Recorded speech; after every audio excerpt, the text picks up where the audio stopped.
ماشي قاتل. بسم الله الحمد لله والصلاة والسلام على رسول الله صلى الله عليه وسلم وبعد السلام عليكم ورحمة الله وبركاته እንደምን አደራችሁ። አሁን የምንገኘው በአማራ ክልል ደቡብ ወሎ ዞን በቃሉ ወረዳ ደጋን ገርባ መካከል የሚገኝ ቻይና ካምፕ አይሻ መስጊድ አካባቢ ላይ ያለች ካምፕ ግሩፕ ወይም ደግሞ ቦታ ነው። እዚህ ቦታ ላይ ያለነው ከአፋር ክልል እንዲሁም ከኦሮሚያ ክልል ከ5 ዓመት ሞልቶን ወደ 6 ዓመት በዚህ ቦታ ላይ 1911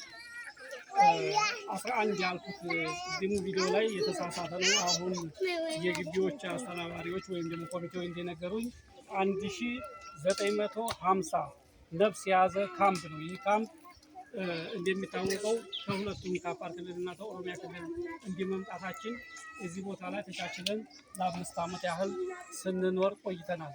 አሁንም በረሃብ በጥም እንዲሁም በአልባሳት ተሸግሮ የሚገኝ ሙስሊም ክርስቲያን ማህበረሰብ እዚህ ቦታ ላይ ይገኛል።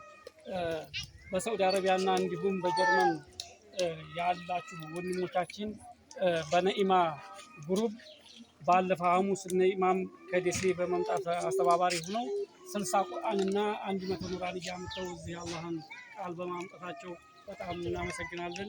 በቀጣይም ይሄን ቪዲዮ የምታዩና ይሄን ህፃናት ይሄን ሴት የምታዩ ሰዎች ሁሉ መልካምን ነገር የሰራችሁት ሁሉ ነገ አላህ ስለምታገኙት ይሄን ህዝብ በክረምት ወቅት ላይ ነው ያለነው። አሁን ሐምሌ 11ኛ ወር 2018 እንደ ኢትዮጵያ አቆጣጠር በዚህ ቦታ ላይ ስለምንገኝ ይሄን ህዝብ እናቱም አባቱም አላህ ሆኖ ሰበብ ተቋራጮች ሆናችሁ በ5 ዓመት ይዛችሁን እንደዘለቃችሁ እናመሰግናለን። አሁንም ይሄንን የምታው ቪዲዮ የምታው በሙሉ አሁንም ይሄን በክረምት ሳይራብ አንድ ሰው ሳይነጥቀን አንድ አዛውንት ሳይነጥቀን አንድ ህፃን ሳይነጥቀን በራብ ስልየትና በጨርቅ ችግር በቅማል እየተፈራረቀብን ያለን ስለሆን ይህን ነገር አይታችሁ ቶሎ አስቸኳይ ድጋፎች እንድታደርጉልን እያልን በአላህ ስም እንጠይቃለን። በመቀጠል ወንድሞቻችን እና እህቶቻችን እዚህ ቦታ ላይ ያለውን ብሶት ለመናገር ቀርበዋልና ይህን ቪዲዮ የምታዩ ሁሉ ለፈጣሪያችን ስትሉ በአላህ ስም እንማጸናለን። እርዳታ ወደዚህ ቦታ ላይ አመጣችሁ ሲሆን 5 ዓመት የሰው ልጅ ተፈናቅሎ አይኖርም። መቋቋሚያችን ሁሉ ሰበብ ትሆናላችሁ ብለን ስለምናስብ በዚህ ቦታ ላይ ድረሱ። በአካልም እደርሳለሁ እዚህ ቦታ ላይ አለሁ ያለ አገራዊ ባለሀብቱም ይሁን ውጭ ሀገርም ያላችሁ ደጋን ገርባ መካከል ቻይና ካምፕ የምትባል ቦታ ስለሆነች መታችሁ መጎብኘት ማየት ትችላላችሁ። ወቢላሂ ተውፊቅ። አሰላሙ አለይኩም ወራህመቱላሂ ወበረካቱሁ። በቀጣይ እህቶቼና ወንድሞቼ የበለጠ ያለውን የካምፑን ችግር ይናገራሉ ብዬ አስባለሁኝ። ወደ እነሱ አስተላልፋለሁ። ሰላም አለይኩም።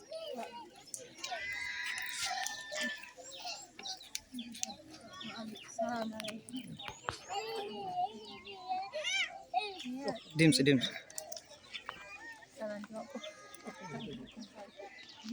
ቻይና ካምፕ የሚገኙ ተፈናቃዮች በመምጣታችሁ በመጠየቃችሁ እናመሰግናለን። ለሩሃችን ደራጅታለ ድረሱልን። ሙስሊም ክርስቲያን ሳይል ራብ እያለቀ ነው። እውነት የምረዱን ለሊላህ ብላችሁ እገዙን ነው የምለው። እኔ ሌላ የለኝም። ልጆቻችንም የካሞቻችንም በራብ ሊሞቱ ነው።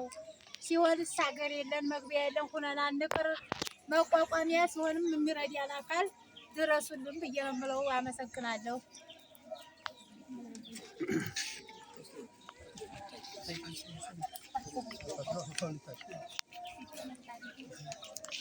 ብስሚላህ አልሐምዱሊላህ። በመጀመሪያ ለኸይሮች በሙሉ ለዚህ ለኸይር ስራ በዛኛው ሀገራችን የሚፈልጉት ሁሉ በመጀመሪያ ሰላም አለይኩም እላለሁኝ። ከዚህ በመቀጠል እዚህ ቻይና ካምፕ ላይ ደጋንና ገርባ መካከል ቃሉ ወረዳ ውስጥ የምንገኝ ተፈናቃዮች በ2013 ግንቦት ገባን። 16ኛ ዓመታችን ይዘናል ከግንቦት ወደዚህ ማለት ነው። እና ስለዚህ አሁንም እዚህ ቦታ ላይ ያለ ህፃናት አሮጊት ባልቴት ተሰብስቦ በችግር ላይ ነው ያለው። የነኢማ ግሩፕ መሆናችሁ አስተባባሪዎች፣ ሌላም ኸይር ስራ ፈላጊ ሁሉ በተቻለ አቅም ይሄ ቪዲዮ የደረሰ ያየ ሁሉ በተቻለ አቅም ለዚህ ህፃንና ለአሮጊት ለህፃናት ለሴቶች የተቻላችሁን ያህል እንድታደርጉልን አደራ እላለሁ እና ስለዚህ እዚህ ቦታ ላይ ህፃናት ዳቦ እያለ ዳቦ የለም ቢባል እንኳን እስከሚዘጋጅ ቀርቶ የለም ቢባል በአይኖርም አንጭ የሚል ህፃናት ይዘን የተቀመጥነው እና ስለዚህ በተቻላቸው አቅም ኸይር ፈላጊዎች ሁሉ አሁንም ዛሬም ነገም ሳትሉ ለኸይር ስራ ወደኋላ አትበሉ፣ ትብብር አድርጉልን ነው የምለው። አሰላሙ አለይኩም ወራህመቱላሂ ወበረካቱ። ጨርሻለሁ። አለሙና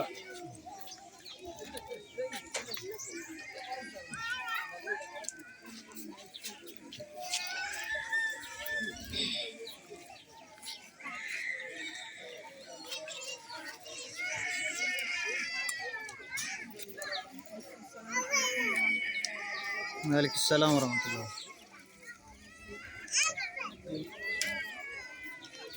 የመጣው ቁርአንና ኑራንያ እህታችን ነኢማ ተደራሽ ነው። ልጆቻችን ወንድሞቻችን እህቶቻችን ሁሉም ብዙ ቁርአን የሚቀሩ ሴቶች ስላሉ ብዙ እየተጠቀሙበት ነው። በጣም ነው የምናመሰግነው። ምስጋናውን ካላህ ታገኘዋለች። ከዚህ ቀጥሎ እኛ የምንለው የመጣ ነው ከአፋርና ከወለጋ እዚህ መጥተን 2013 መጋቢት 28 ቀን ነው የገባ ነው።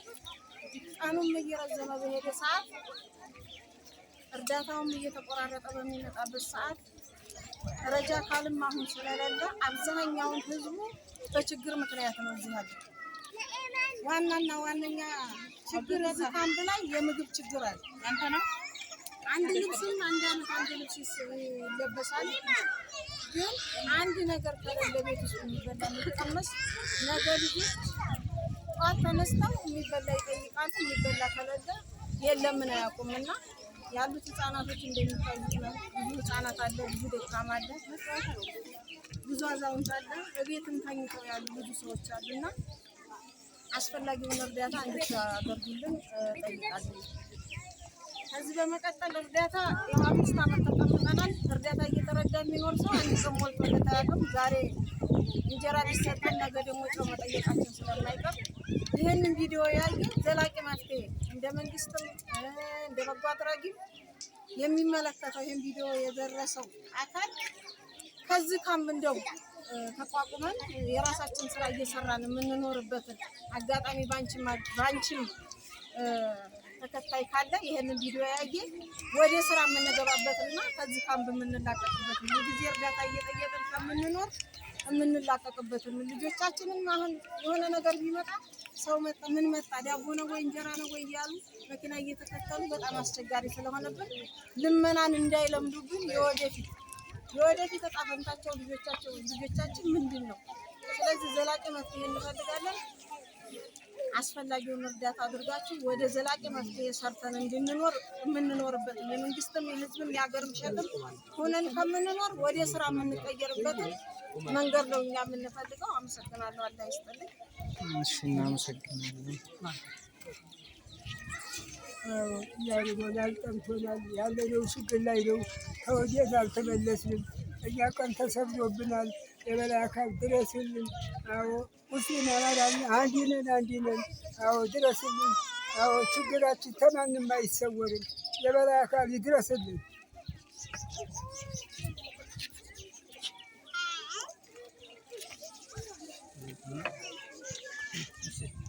አመሰግናለሁ። አለሙ ግርማ ወርቅ ነው የምባለው። የመጣሁት ከኦሮሚያ ክልል ከሆሮ ጉዱሩ ወለጋ ከአሙሩ ወረዳ ነው የመጣሁት። እዚህ ከመጣን ያው ቀደም ሲል እንደተገለጸው 5 ዓመት ከዛም በላይ እያሳለፍን ነው።